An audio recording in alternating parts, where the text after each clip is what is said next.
emergency operator. How may I help you? I'm stuck in an elevator. Get me out of here. Please, remain calm. I don't know how I ended up here.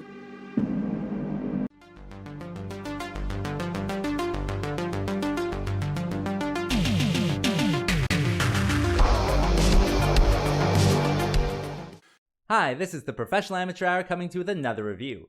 This week, Leo sent me Top Floor, and this 2024 film was directed by Jeremy Menu and stars Justine Wachsberger, Elise Tillaloy, and Nicholas Cazale, among others, of course.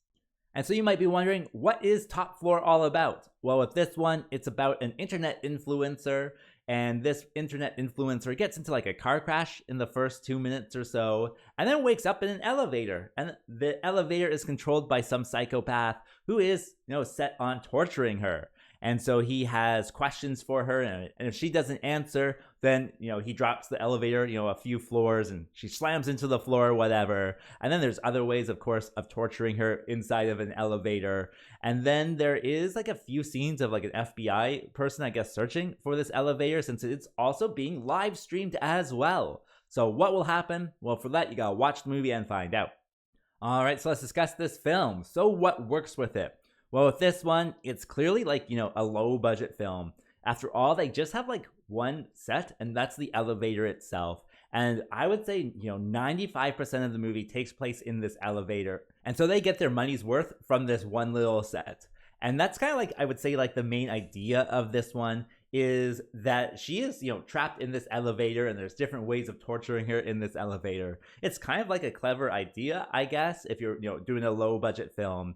It kind of reminds me of like Saw, kind of, except, the torture is, just for her, not necessarily, to escape whatever. So it's not like an escape room torture thing. It's just, let's torture an influencer, and it is, for what it's going for, with the budget it's got, I would say it does, a decent job at what it's aiming for. I think in the end, it kind of like wants to give you this message of, the downside of internet influencers, and it certainly may succeed, kind of, but at the same time, it does have an interesting twist at the end, which kind of, I don't know, it doesn't gel so much with its message, but it's an interesting twist, so it all fits together in the end. You just have to, be able to sit through, an hour and a half of this lady in this elevator.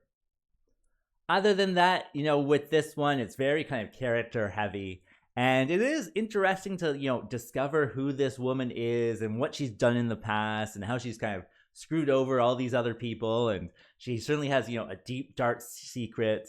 And then she's like pushed to the extreme sometimes. And so, yeah, just watching her in this elevator, certainly it does get dull at some points, but, never for long. And so, watching her and actually discovering her secrets is kind of interesting. And that brings me to what doesn't work with this film.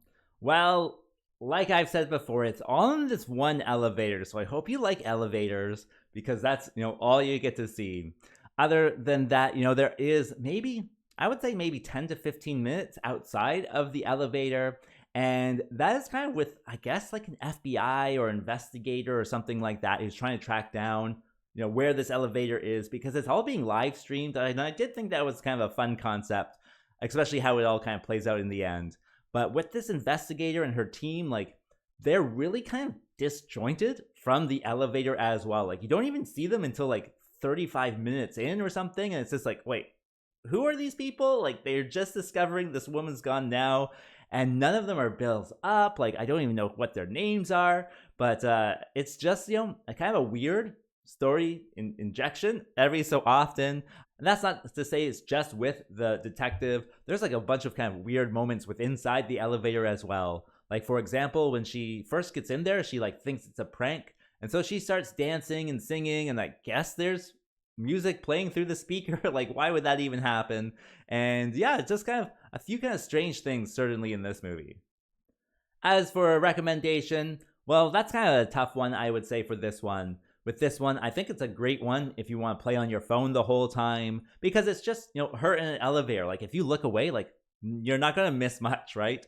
And so if you are interested in just playing on your phone for an hour and 20 minutes or whatever it is, then this is probably one you can press play on. And yeah, so if that's what you want to do, then yeah, press play on this one. As for a recommendation, well, I have to give it the score of 3 because it was very meh in the end. And with that being said, I think that's all I wanted to say. So like and subscribe, and I'll see you next time. Peace out.